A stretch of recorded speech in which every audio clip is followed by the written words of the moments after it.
Hi, everyone. My name is Chris Sprague from Persimmon Health. I am a serial entrepreneur working on healthcare technology that helps more people access better quality of care. This podcast is for the movement of innovators, entrepreneurs, intrapreneurs, and thought leaders that are advancing the American healthcare system through digital health. In this podcast, we highlight real stories of innovators and enablers of digital health, their opportunities, challenges, and learnings for innovation.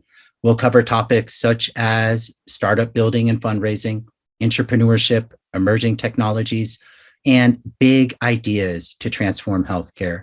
We invite you to participate in this community, share your stories, and accelerate the movement. Thank you. We have an awesome pod. Enjoy. Hello, digital health community. I'm thrilled. Our guest today is Sarah Hill, CEO of Healium, one of the cooler digital health companies we've come across. Healium is like a personal trainer for your mental health, teaching people how to control their own brain waves and heart rate using the immersion of virtual reality. We're going to talk about the confluence of mental health needs, technology, and market conditions that have paved the way for Healium, what makes Healium work, and even business models within digital health. Sarah, welcome to the pod. Can you please briefly introduce yourself to our audience? Absolutely. Great to be in the virtual room with all of you. Sarah Hill, CEO of Healium, excited about a conversation that's going to happen about immersive media, about mental wellness, and drugless, non-harmful coping mechanisms. Great. And Sarah, you have an interesting, I find it interesting journey to get to this point. You've won 12 Mid-America Emmys as a former TV journalist, and you also developed Healium for yourself as well as millions of others who want to self-heal in terms of mental health. Can you tell us a little bit about your journey and how did you end up starting Healium? So I am a former television journalist, and for decades, I covered a lot of trauma. You know, as a local television news reporter for NBC, CBS news affiliates in the Midwest, you cover rapes, murders. We went in with the trauma teams in the aftermath of the tsunami in Sri Lanka and Indonesia, floods, tornadoes, you know, sometimes the worst day of someone's life. You're having to not only cover it, but immerse yourself in those, you know, very hurting stories in order to be able to properly empathize with their situation, so you can tell those stories in a good way. And ultimately, that led to an inability to sleep.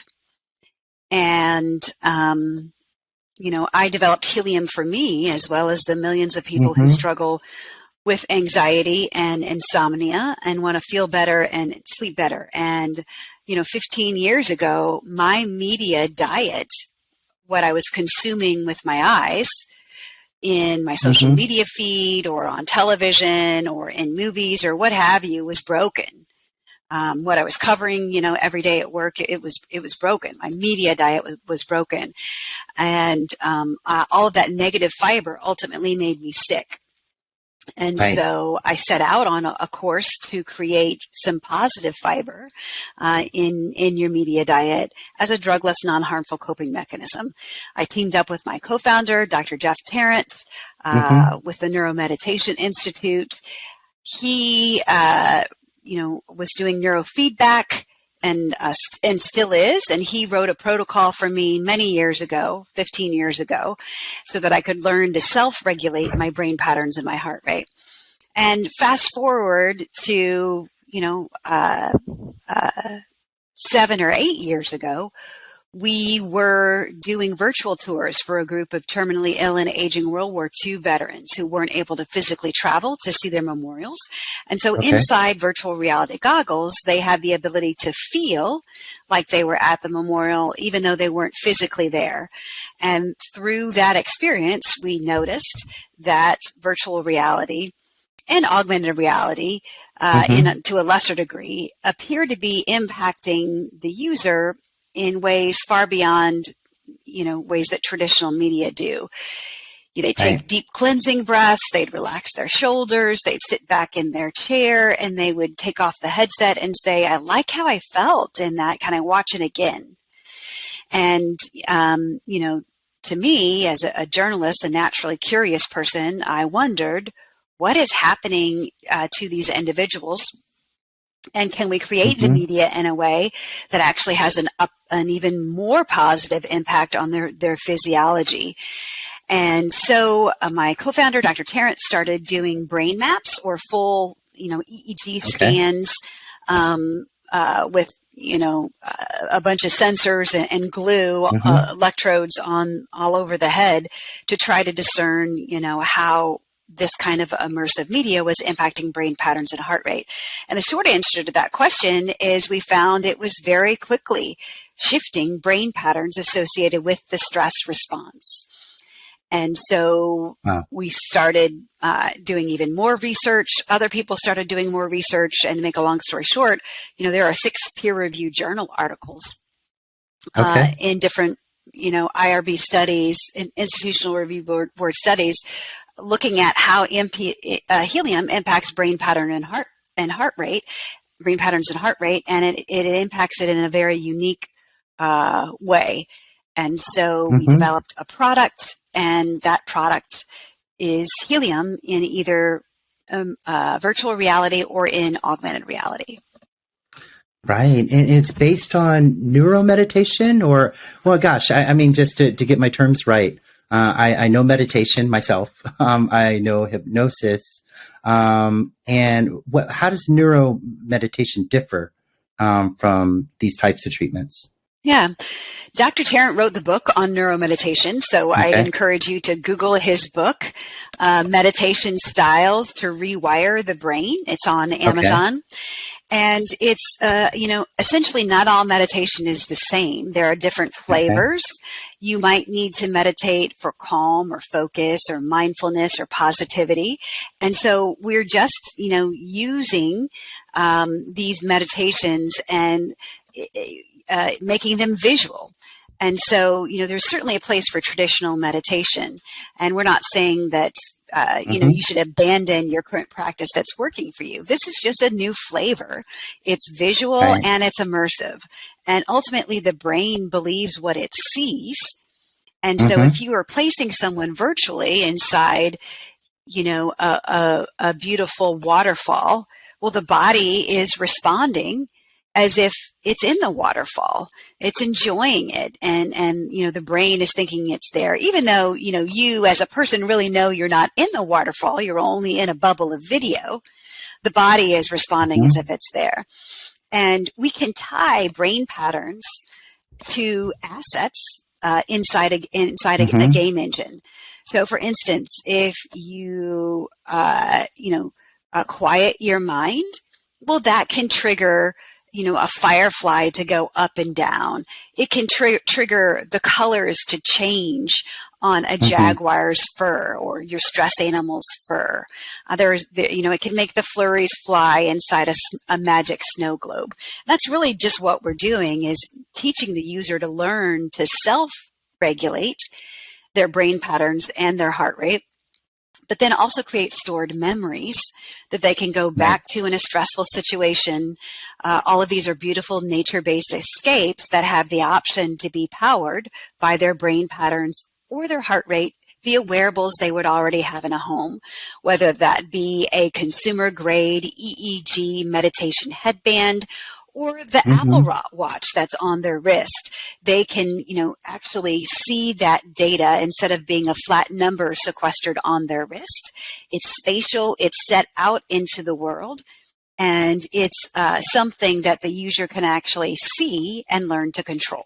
Right. So, what is that user experience for, let's say, someone who's trying to relieve their stress or anxiety? They come onto the platform and then they fire up the Helium application on, let's say, their Oculus. What do they get to choose from? And then what do they get to see as far as that feedback as to how they're impacting themselves? Yeah. So you can go to our website at tryhelium.com, and helium is spelled Healium, like healing, tryhelium.com. We have a free trial. So sign up for the free trial and you can create a login, and then you log in via the app on Oculus or Pico headsets. We're hardware agnostic. So, you can search for Helium in your virtual reality app store. Just type in Healium into the app store, download it. It's a free app to download the simplest version of Helium. Or if you have a trial, that will give you access to all of our pro content, and you log in with that trial login. And then you are presented with, more than 30 different experiences. Some of them are guided meditations. Some of them are nature scenes, and they are segmented into calm, focus, positivity, mindfulness, and then also sleepium.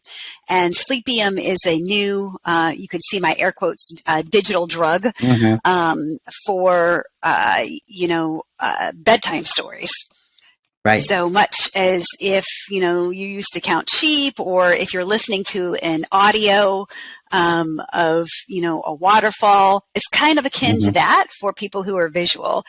So, before you go to bed at night, wouldn't it be nice if we could all immerse ourselves in a real waterfall, or, go back to the beach?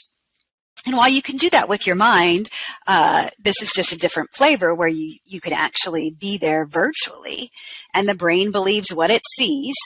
So therefore, your breathing is slowing as you're inside these experiences, which is helpful as you're, learning to downshift your nervous system. And that's, really all we're doing is, providing people with those drugless, non-harmful coping mechanisms that allow them to learn to self-regulate. It's not a replacement for psychotropic medication or professional counseling, which, we all know is one of the best things that we can do for ourselves. It is just media and something that allows us to unlock, those healing powers that we already have inside ourselves, that we can learn to become more self-aware of what's happening inside our bodies. Right. And gosh, when we talked last time, we talked around how, we live, or you mentioned we live in this new era of this stress Olympics. And there's really a confluence of things that have happened to make new digital therapies like Helium, be absolutely needed right at this moment. Do you want to talk any about those? What are some of these trends that we're seeing in terms of consumer readiness and need for something like Helium? Yeah, it's a great question. This is the stress Olympics, and not everyone is trained for it. And so, all of those wearables that you have on your wrist or as an EEG headband, what are you going to do with all that data?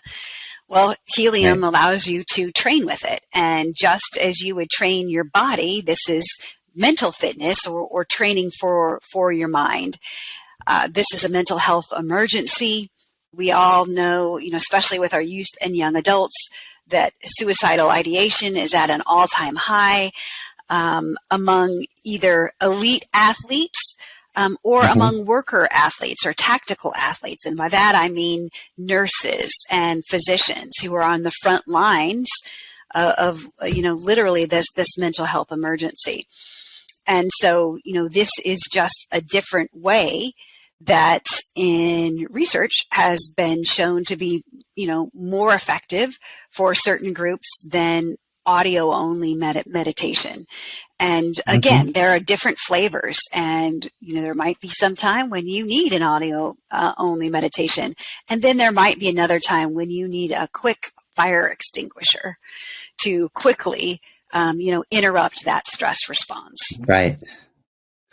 Yeah. And you mentioned, just such a wide variety of people and professions that are going to be experiencing stress nowadays, whether it's professional athletes or people on the front lines during COVID or whomever. It seems like it's everywhere. Who have been your kind of early adopters and users, or not even early at this point, but some of the particular customer types that are really finding value through helium? Worker athletes. And by that, I mean those physicians and those nurses who are absolutely concerned about their human performance. And, right. In the height of COVID, in the middle of the pandemic, helium was used in those instances to allow those frontline healthcare workers to have some virtual peace. And it was shown to quickly improve mood states and improve feelings of happiness. So certainly we all have stressful positions. And helium is, tailor-made not only for those areas of acute situational confined stress, like, a hospital for their employees, but also an aircraft carrier. Helium has been used out in the middle of the USS Nimitz in the middle of the Pacific Ocean, where those sailors, did not have access to nature for months. And helium can bring that virtual nature. But beyond worker athletes, anyone is in the stress Olympics, obviously. And, these are just some ways that in a visual way, you can create some stored memories that you can, come back to when you have a stressful situation that comes about. But the most success with helium has been in those areas of acute stress where you need to quickly have an escape. Right. And that's where some of the training comes in, where when you experience helium, you don't just get the setting that may provide the escape, but you get the feedback that's tied in to let you know if you're truly giving yourself a mental break that, that is what you're hoping to be able to do and kind of call on demand. I've gone through the same thing. Yeah, and that's a great... Go ahead, please. No, you go ahead, Chris. Oh, no, I was going to say, I've gone through the same thing with my own meditation practice of searching for these kinds of internal triggers that make sense only to me, right? To bring me back into a mind state. So one of them is just a word, allow. Right. And so if I say that to myself, sometimes it gets me back into this mode of calm and lack of anxiety and emptiness, whatever one may be searching for while meditating. And I've been so curious as to whether it would be even more powerful of a recall, right? And an ability to know if I'm truly am changing my body's performance, with something like helium. But yeah, I didn't want to interrupt but I'm kind of buying into this whole premise. Yeah, and you cut out there, so I wasn't able to hear you finish the rest of it, but I can answer it as best as I can. And that is, whatever works for you, you should continue to do. Not everyone, appreciates an audio meditation. Not everyone appreciates a visual meditation. So it's just something that you have to do trial and error. And, that's one of the things that some people struggle with traditional meditation, or they get bored with traditional meditation because there's no feedback to know, am I doing it right? And while some experienced meditators like yourself are able to discern inside them, what are those cues that allow them to know that they are, downshifting their nervous system, or, increasing their feelings of happiness. And, for me, I always struggled, am I doing it right? And so, this was a way that I could see my feelings displayed in a way that I could understand, that I could learn how to control, that was engaging, and also empowering. So, there's something about, being able to light up an entire solar system by calming your mind or lowering your heart rate. I did that. And also getting the feedback when it darkens of how you need to breathe or what you need to think about in order to make that solar system light up again. And then, when you get in a stressful situation and you don't have a wearable, you might not have an EEG headband, you might not have a smartwatch. Well, that's okay, because you've created a stored memory that you can remember that feeling or that, breath work that you did in order to make that solar system light up. And I'm glad that you have a trigger word for you that triggers in a positive way. And, that's an akin, what we're doing with Healium is providing the positive media that is meant to trigger an emotional response and a memory that they can go back to. Some people, when you say before a stressful situation, go to a beach in your mind. Some people have the ability to do that instantly. And then there are those of us who, struggle with that or struggle to stay engaged with that imaginary, figure of a beach. And to me, I want to see the beach. I want to see the waves. I want to hear them crashing, and while there is no replacement for reality, this is just one of the ways that you can remember the wonderful things of the beach if you don't have the ability to physically be there in person. Right. And with Healium, you're taking this experience or your your distribution and business model, you offer both directly to consumers and then to enterprises. I believe that's right. And then have you found that the line has blurred at all between B2B and B2C? Yes, specifically in the wake of the pandemic, that line between B2B and B2C is very thin, because what is an enterprise? Very often it's a collection of people perhaps working from home. So, we're seeing that line blur back to be a little bit more defined right now, but, it is, very symbiotic between the two. So if you're an enterprise or if you're a consumer, we certainly have a product for you, and you can just go to our website, and it has more information for businesses on how they can offer Healium at no cost to them, to their employees. Right. And how does onboarding work with different, categories of users and customers? And just asking from a hardware perspective that, the least friction you can have in using a new thing, the more likely people will be to activate and come back one day. Now, to use Healium, you need a VR headset. To get the feedback, you need some kind of wearable device that's going to be giving you that feedback. How has you don't need a headset.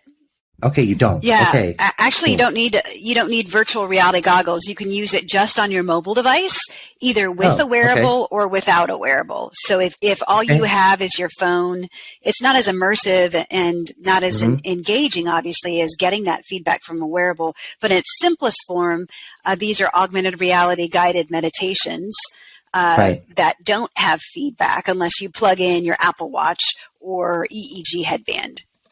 Right. Okay, got it. Have you found people getting kind of like the similar experiences depending on what device or feedback they use, or is there kind of a spectrum there? People definitely report they have their favorite experiences. So, we had an experience where you were inside cherry blossoms, and they would float all around you in real video in Washington, D.C. And we took it off in order to remaster it.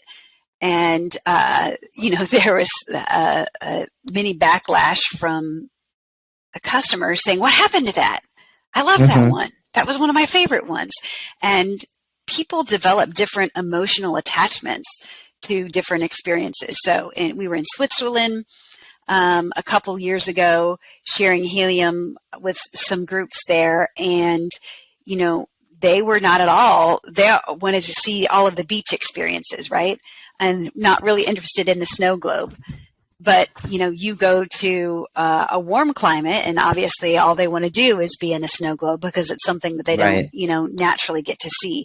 So it all depends on your experiences. Some people have very emotional attachments to waterfalls because they've had a memory that's there, or a peaceful forest, or, floating underneath a glow reef. We have an experience we just launched called Sparkling Harbor, and you glide over a bioluminescent beach, which is kind of fun. And so, people react differently to different experiences, and a lot of it has to do with, their own nurture, how Right. they grew up around their different surroundings. Yeah. And you've positioned Helium as a mental wellness company instead of, let's say, a medical device company. And, but at the same time, you're getting this tremendous feedback and you're in these clinically validated studies. Can you explain, and this is really for our audience of entrepreneurs who need to cross that bridge at some point, what was your thought process in whether to go, one route to be a mental wellness company versus maybe an FDA cleared medical device? Well, you have to start somewhere, right? And it needs to be supported by science in whichever way that you go. And, certainly both have their own, I'm blanking on the word, but their own threshold of, what's considered clinical validation. And with Helium, even though a fitness product or a wellness product might not have to have a very high threshold with clinical validation, we wanted our products to be backed by science. And so that's why we sought external research partners and also internal research as well. Every piece of content that we create, we do a brain map on and see how does this particular experience impact brain patterns and heart rate. Not that that's a necessity, but to inform our own experiences, we want to make them better. And that starts with, testing on how does media impact brain patterns and heart rate. And so, that's just a personal decision of the own company on which way you want to go, but you have to start somewhere. And so, there are some companies that wait until they've raised, millions of dollars that then they can go for FDA approval for a prescriptive piece of software. A software is a medical device. And then there are other companies who have they develop a low risk general wellness device, which, under the 21st Century Cures Act under the FDA, those low risk general wellness devices for the self management of conditions isn't regulated by the FDA because it's low risk. There isn't anything wiped on the skin, nothing's consumed, and we don't make medical complaints. This is a self-awareness tool. It's a fitness tool. Do we have research that shows that it does impact positivity and that it does impact brain patterns? Yes, but we're not making medical claims. And if you truly want to know, the headbands we use are not diagnostic in any way. It's a self-awareness tool. And if you truly want to know and get an accurate picture of what is going on inside your mind from a diagnostic or treatment purposes, that's when you need the services of the great, psychologist, psychiatrist, and neurofeedback specialists out there who do specialize in clinical diagnoses and clinical interventions. So it's a personal choice for the company. But for us, we absolutely wanted to make sure that, our products were backed by science, regardless of whether or not they were being served inside or outside a physician's office. Yeah, no, that's really, it's a fascinating decision to make, and talk to a couple of other digital therapeutics companies. And gosh, one of the challenges with trying to go through the pad or prescriptions for a digital therapeutic is just the fact that, unlike, let's say, other types of consumer focused startups, you can't change things and react to new things that you're learning as quickly, because you're going through these, year-long protocols and studies, just to demonstrate what the ideas that you had 2 years ago are the ideas that are going to work. Whereas, okay, you can spin up, different levels of validation and, clinical validation, even in a much more dynamic way and an agile way if you're not going that approach.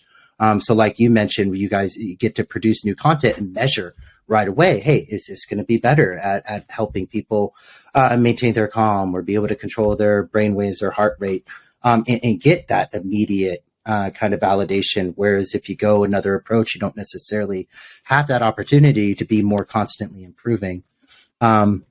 So yeah, I really, go ahead. Mm-hmm. And that's a great point. And there are companies who are creating very important products for digital therapeutics. And so companies like Akili Interactive, that you might be familiar with, they recently received FDA clearance for Endeavor RX. That's for children with ADHD. And that's the first prescription treatment that's delivered through a video game. And so, Akili really, they are the canaries in the mind that everyone is looking at, because they really paved the way in, using video games essentially to how they call it, play your medicine. And so you'll see more and more digital therapeutics or DTX companies that are taking that route, or they'll start as a mental wellness intervention and gather the clinical validation through use, and then go for a full a 510K. But there are very different decisions that go into that, and it depends on what kind of claims do you want to make, and is your device invasive or not. And for other companies that are listening, the FDA has great resources on their website. If you just Google low risk general wellness device FDA, it will pull up rubrics that you can go through to determine, does my device require FDA approval or clearance, or is this something that can be offered as a low-risk general wellness device? Right. Okay. Yeah, no, that's a great tip for many entrepreneurs that we talk to who are wondering the same thing. Where are you guys going next with Healium? Would love to know if there's any future product plans, growth plans, new endeavors. Yeah, we are adding additional wearables to the platform all the time. Okay. So we're hardware agnostic. We can work with any wearable. So if there's someone out there who has a request of one that they would want to work on the platform, right now Healium is powered by Apple Watch and the BrainLink Lite EEG headband. More than 100 million people have those two devices. And so, ultimately, Healium isn't just a product, but that core technology that allows you to connect any wearable to the metaverse, AR, VR, mixed reality assets. And, that's the beauty of our immersive media products, is that you can power them with your body's electricity. So that's always on our future roadmap. We're also developing new digiceuticals all the time. So we recently launched Sleepium, that you may be familiar as a soft launch. And so if you go into the Healium apps, you'll see Sleepium in there. And all of that is content that's designed to relax you before you go to bed at night. Got it. Yeah, and you talked about the metaverse and AR and VR, mixed reality. And now this proliferation of different consumer wearables. And then at the same time, we've talked about the stress Olympics and the rise of the mental health epidemic. And then this, what used to be the cure-all for these things of prescribing lots of medications, is, no longer as well taken or received by anybody. Where do you see all of this heading in terms of these trends and how it will impact Healium or the broader mental fitness and human performance space? It's a great question, because certainly the opioid epidemic has impacted, what people think about taking, taking a pill. However, this is not a replacement for psychotropic medication in any way. It's not a replacement for any kind of medication. And, medication obviously has great value in our world. And so, that's not to say that that you should use Healium and quit taking your medication. No, that's the total polar opposite of what you should do. Right. You should talk with your doctor and see what they recommend that you should be doing. But for people who, me personally, I can just speak about myself. I wasn't a good candidate for medication, and so this was a drugless, non-harmful coping mechanism, something I could do for myself to learn to self-regulate, and to try to feel more empowered. In that this was one small thing that I could do for myself to move the needle on my own mental wellness. But you have an interesting confluence of trends, as you said. You have the rise of the opioid epidemic, where people are looking for more drugless solutions. You have the rise of consumer wearables, and after all, what are you going to do with that data? You have the rise of the stress Olympics and the mental health emergency.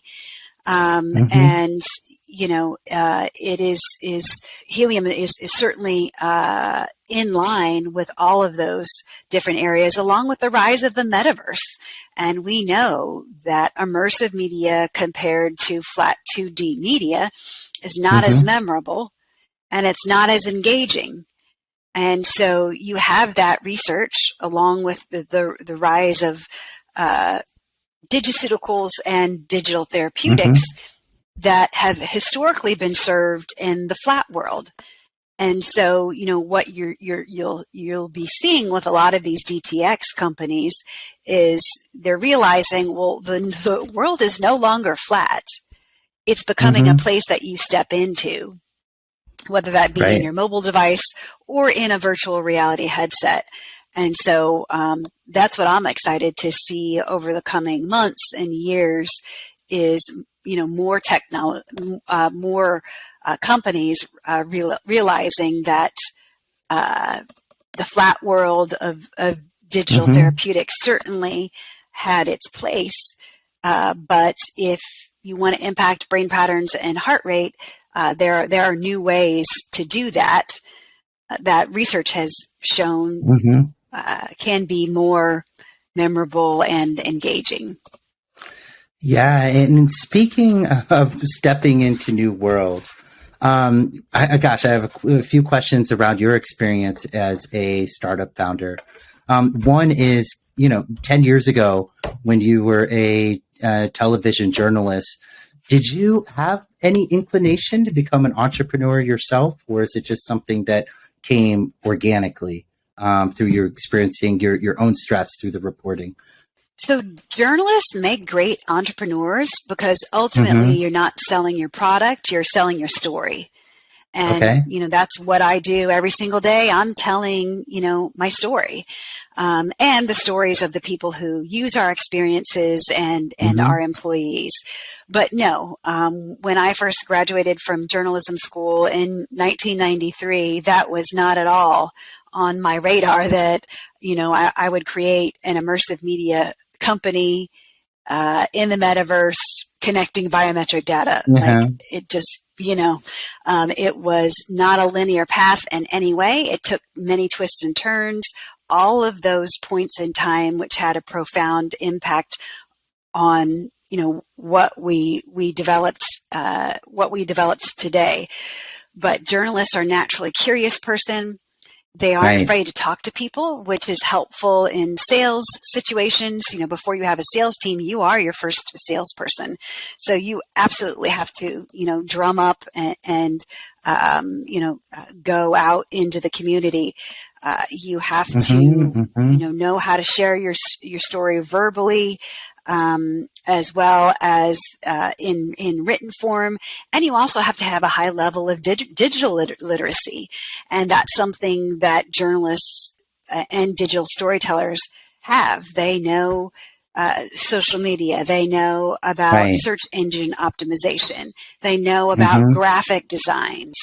And if you think of it, journalists as entrepreneurs are really that one woman band, if you will, that ultimately has the ability to create and get started on products before you have that full orchestra. Yeah. So as a startup founder, you uncover that entrepreneurship is such a tough ride, right? And there are going to be highs and lows and rejections, criticisms for whether you're building the right thing or you're, if you're a crazy innovator or a brilliant innovator, and it's tough. How have you been coping with such ups and downs, and how has it impacted your mental health? And I guess, do you rely on helium to stay mentally strong? Absolutely, specifically before sleep. So if there's one thing that I want any of your entrepreneurs who are listening to this broadcast to hear, it's this, and that is your family and your friends or your partners, or your pets, your brother, your sister, your neighbors who live by, they are your first founders. And so before you take a step forward into opening your company, you have to make sure that you've developed the support system and network who is going to surround you with love and care when you fall down. Because you, as an entrepreneur, you are absolutely going to fall down. You're going to absolutely have bad days. And so, make sure that you vetted that decision and say, hey, even though you're not my co-founder as a, equity in the company, as my family member, you are absolutely in this ride with me. And so you have to make sure that they're on board as your unofficial co-founder. You also need to surround yourself with drugless, non-harmful coping mechanisms, right? Because you will get punched in the gut. And certainly in trying to raise money, as any founder, you will get told on a daily basis that your baby's ugly. We've received hundreds of no's, nearing about 300 no's, in investment calls over the years. And, the first ones sting a lot and the second ones don't at all. Those no's are data. They're fertilizer in that they're kind of stinky, and you put them all over you and you wallow in the stink for a while. And then ultimately you realize, what they told me about that was important. And that was information that helped me grow. So, in our shop, we celebrate the no's, like literally we do. Like we stand up on the couch and we say, hey, we got this, negative feedback from whatever. And then everybody claps because it's data. It's very important data that we know will bring us one step closer to a yes. And so, you kind of got to trick your own mind and to be able to properly place that grief from the no's that you get, or you will die. Like you will wither and shrivel. If you don't have the ability to take them. And, give yourself atta girls, atta boys, because there is no boss really telling you. I mean, there are bosses. Obviously, you have, your board and your investors, but on a daily basis, there's no one, stepping back to say, let's evaluate your performance, what you did good today. And so you really have to look at yourself in the mirror and say, you know what, Sarah, you did these things well today, and good for you, because that's fuel that will certainly get you to the next day. But it's a great profession.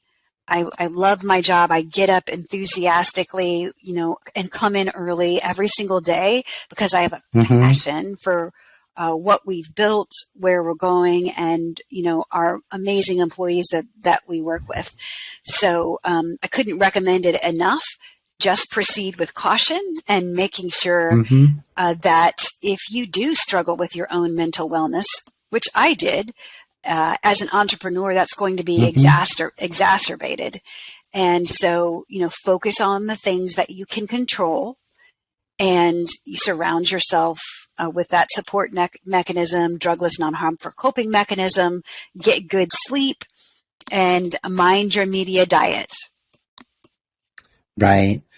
Sarah, I think that's great advice. I think you are definitely a natural at this. And I noticed on your LinkedIn, you're CEO and Chief Storyteller. And I can absolutely tell that, gosh, the empathy and curiosity that you mentioned from your journalism days are absolutely the thing that makes you so relatable, and probably making helium so relatable to people. I think it's awesome. So excited to practice myself. Thank you so much. That's very, very kind words. So right back at you. Good luck in your pursuits. And thank you for giving a forum to those entrepreneurs. Absolutely. No, thank you for coming on. And gosh, if even any entrepreneur can control their stress levels, any entrepreneur knows that's a superpower, if you can do that. So try helium, everybody. Sarah, we'll be rooting for you. And in this case, definitely using the product. Positive vibes to you as well. Keep going. Yes. Okay. Thank you. Thanks for listening to this podcast and being a part of this movement. This podcast is brought to you by Persimmon Health, an offering by Leapfrog Technology that's purpose-built to help innovators imagine, build, and scale digital health products. We're passionate about fixing healthcare and have worked on over 50 digital health products. If you want to share your story or want to work together, please shoot an email to hello@persimmonhealth.com. Thank you once again, and I look forward to seeing you on the next podcast.